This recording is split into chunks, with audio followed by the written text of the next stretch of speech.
ডাল ফুরাইছে ও গেদের বাপ কামে যাওয়া রে, কামে যাইয়া টাকা আইনা বাজার করো রে।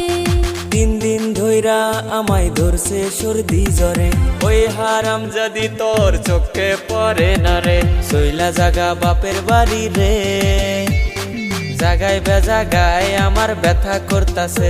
তুই সইলা জাগা বাপের বাড়ি রে, সব শরীর ব্যথায় আমার ভইরা গেছে রে।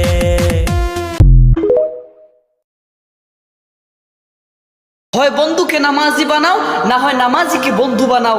এতে তোমার নামাজটাও নষ্ট হবে না, বন্ধুত্বটাও নষ্ট হবে না। হযরত আলী রাদিয়াল্লাহু তাআলা আনহু বলেন, দীর্ঘদিন বন্ধুত্ব টিকিয়ে রাখার জন্য তোমাদেরকে 2টি কাজের উপর আমল করতে হবে। একটি হলো, যখন তোমার বন্ধু রাগ করে তোমার উপর কথা বলবে তখন এই কথাগুলো মনে নেওয়া যাবে না। আর দ্বিতীয়টি হলো, কখনো বন্ধুর সাথে